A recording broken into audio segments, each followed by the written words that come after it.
Esta historia comienza cuando Jane y Lisbon llegan a la antigua mansión Vogelsong, un lugar imponente pero claramente deteriorado por el paso del tiempo. Apenas la observan desde afuera, Jane comenta con naturalidad que la casa necesita varias reparaciones, mientras Lisbon no puede evitar expresar la incomodidad que le provoca el ambiente, describiéndolo como inquietante. Jane coincide con esa sensación, como si el lugar cargara algo más que simple abandono. Al ingresar, el silencio pesado del interior refuerza esa impresión, hasta que se encuentra con Risby, quien les presenta a Reggie Brooks, el guardia de seguridad que reportó el hallazgo. Reggie explica que todo comenzó durante su ronda habitual, cuando recibió una llamada del médico de la dueña de la mansión, Elise Vogelsong.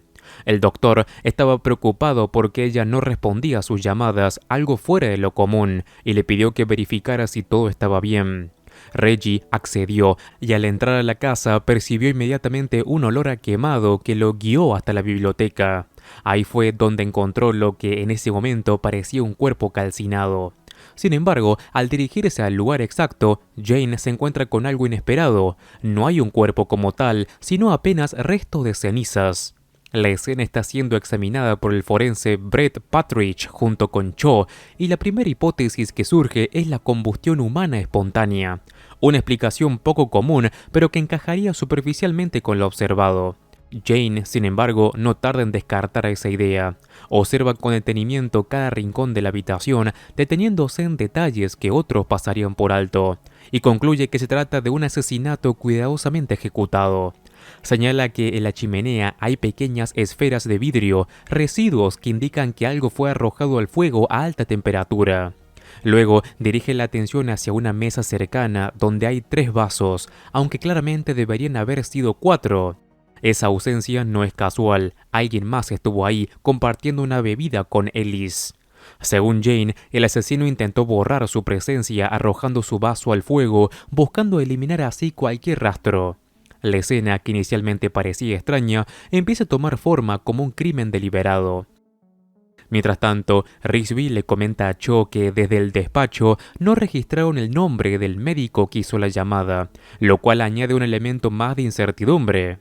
Cho examina un pequeño frasco que contiene parte de las cenizas de Ellis, reflexionando sobre lo poco que quedó del supuesto cuerpo. Risby, por su parte, reconoce con cierto asombro que Jane logró detectar detalles que incluso expertos en incendios podrían haber pasado por alto. La investigación continúa con el interrogatorio del sobrino de Ellis, Curtis Wiley, y su esposa Alex.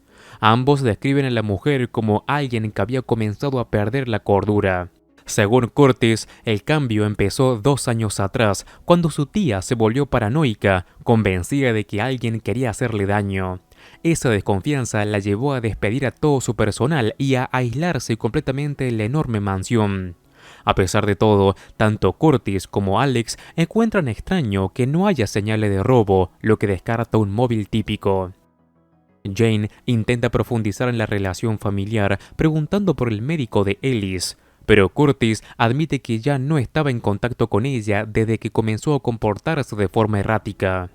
Antes de eso, en cambio, eran muy cercanos y compartían una afición por la navegación, saliendo a navegar juntos con frecuencia. Ese detalle no pasa desapercibido. Alex añade que en los últimos tiempos había otra persona que acompañaba a Ellis en sus salidas, una joven. Siguiendo esa pista, Jane y Lisbon se dirigen a la marina, donde encuentran a Case Robbins, la joven en cuestión. Ella describe a Ellis como una mujer mucho más lúcida de lo que los otros creían, incluso más perspicaz que la mayoría de las personas que conocía. Sin embargo, también menciona algo preocupante. Ellis consumía una gran cantidad de pastillas, algo con lo que ella nunca estuvo de acuerdo. Case les entrega un frasco de medicamentos y Lisbon revisa la etiqueta, identificando al médico responsable de la prescripción. Ese descubrimiento lo lleva hasta el doctor Lance Reinhardt.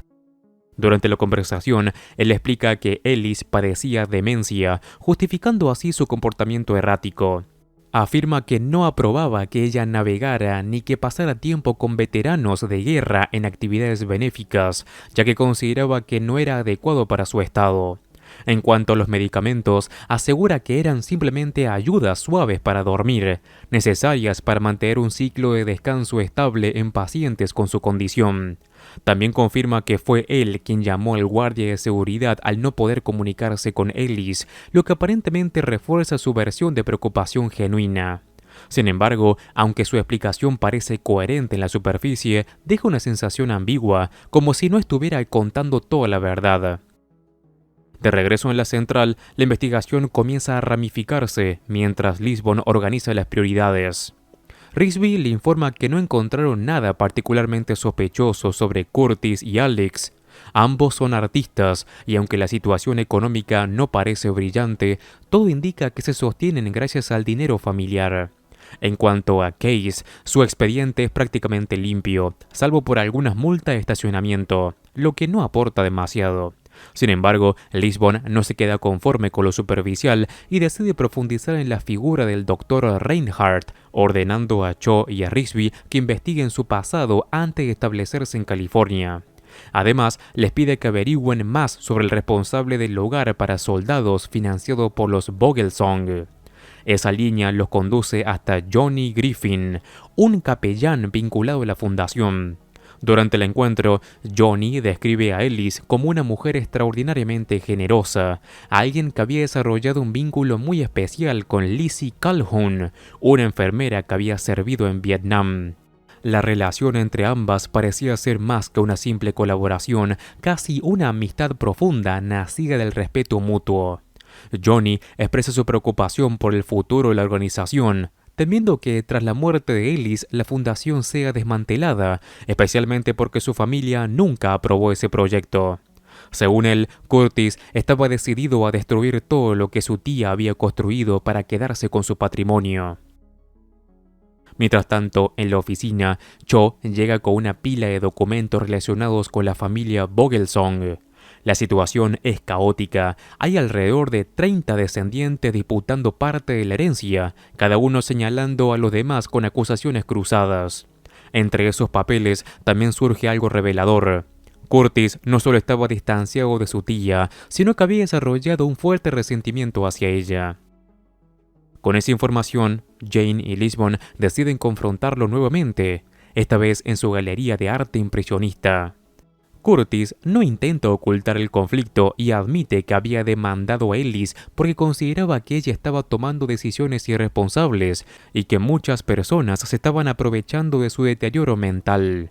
Menciona, por ejemplo, que Ellis había regalado su barco, el Songbird, a Case, un bien valuado en una suma considerable, lo que para él era una prueba clara de su falta de juicio. También critica los gastos desmedidos del hogar para soldados, describiéndolos como insostenibles, lo que lo llevó a intervenir legalmente. La conversación los lleva de nuevo hacia Case, quien aporta un nuevo elemento clave. Acaba de enterarse de que el testamento de Ellis ha sido declarado inválido. Explica que Ellis había dejado su lugar dentro de la fundación al capellán Johnny, por lo que si el testamento no es válido, él perdería ese puesto. Este detalle cambia la perspectiva del caso, abriendo nuevas posibles motivaciones. Además, Case insiste en que Ellis no estaba loca, sino que su comportamiento estaba siendo alterado por la medicación, y sugiere que había muchos más fármacos de los que ella les mostró inicialmente. Poco después, Risby regresa con información preocupante sobre el Dr. Reinhardt. Está siendo buscado en relación con un caso de homicidio por prescribir en exceso medicamentos que terminaron causando una muerte. Ante esto, Lisbon no duda y ordena que lo confronten. Paralelamente, Cho continúa investigando en el hogar de soldados, donde vuelve a hablar con Johnny, quien recuerda un encuentro reciente en el que Ellis estaba con Lizzie y Curtis cuando el Dr. Reinhardt apareció para hablar con ella. Ese detalle sitúa a todos los personajes clave en un mismo escenario poco antes de su muerte. A medida que las piezas se acumulan, Jane comienza a sentir que algo no encaja del todo. Esa intuición lo lleva a proponer volver a la escena del crimen, convencido de que pasaron por alto algo. Mientras tanto, Cho visita el apartamento de Lizzie y encuentra varias pastillas, lo que refuerza la conexión con el tema de la medicación. El dueño del edificio le comenta que Lizzie solía tomar mucho, Pero lo que realmente le resulta extraño es que haya salido a visitar a un amigo y nunca regresara, como si simplemente hubiera desaparecido. De vuelta en la mansión, Jane observa de nuevo el entorno con otra perspectiva y señala que hay dos objetos que faltan, no solo uno como había pensado inicialmente. Esa observación sugiere que la manipulación de la escena fue más compleja de lo que parecía. En paralelo, en la central, Rigsby intenta distraerse de sus problemas personales pasando demasiado tiempo en un sitio de citas, lo que provoca que Cho le llame la atención por descuidar el trabajo. Es en ese momento cuando Cho señala un detalle crucial que Rigsby había pasado por alto. La orden de arresto contra Reinhardt estaba sobre el escritorio sin ser atendida. Al darse cuenta, Rigsby reacciona de inmediato y va tras el doctor. Cuando finalmente lo encuentra, Reinhardt está intentando destruir recetas médicas, evidencia directa que había estado suministrando a Ellis medicamentos que agravaban su estado. Ese intento desesperado de eliminar pruebas termina sellando su destino, y Rigsby se dispone a arrestarlo. Más tarde, Cho y Rigsby informan a Lisbon que lograron recuperar uno de los objetos desaparecidos, la medalla Vogelsong, una pieza supuestamente valiosa. Sin embargo, tras examinarla, descubren que en realidad no tiene ningún valor económico significativo, lo que añade otra capa de confusión al caso, ya que su robo no parece tener sentido desde una motivación financiera. Durante el interrogatorio, el doctor Reinhardt intenta defenderse cambiando el foco de la responsabilidad. Asegura que fue la propia Ellis que lo presionó para que le recetara más medicamentos de lo que le correspondían, revelando que ella había descubierto su pasado turbio y lo estaba chantajeando. Según su versión, se vio obligado a seguir sus indicaciones para no ser expuesto. También admite haber participado en la anulación de su testamento, justificándolo como una medida necesaria porque consideraba que Ellis ya no estaba en condiciones mentales para tomar decisiones racionales. Aunque su confesión lo compromete seriamente, no termina de explicar el asesinato. Mientras tanto, Cho consigue avanzar otra línea clave. Él logra hablar con el juez que llevaba la demanda entre Ellis y Curtis y obtiene información que cambia completamente la perspectiva del caso. Ellis había vaciado sus cuentas, el hogar de soldados estaba en bancarrota y todo indicaba que Curtis estaba a punto de ganar el juicio. De hecho, el desenlace era tan claro que Ellis probablemente terminaría en prisión. Esta revelación sacude a Lisbon, quien empieza a ver a Ellis no como una víctima inocente, sino como alguien que había estado manipulando y engañando a todos a su alrededor. Esa nueva realidad plantea una pregunta evidente. Si Curtis estaba a punto de obtener todo lo que quería por vías legales, ¿por qué arriesgarlo todo cometiendo un asesinato? La lógica comienza a desmoronar la teoría inicial. Aún así, el equipo decide seguir adelante con lo que tienen. Lisbon incluso sugiere que podrían pedirle a Case que se encargue de esparcir las cenizas de Ellis en el mar, cumpliendo así su supuesta última voluntad. Jane, sin embargo, interviene y dice que prefiere hacerlo él mismo, una decisión que parece impulsiva, pero que en realidad responde a una intuición que aún no ha compartido. Esa intuición lo lleva directamente al barco. Jane se presenta ante Case y le propone salir a navegar juntos para cumplir con ese ritual.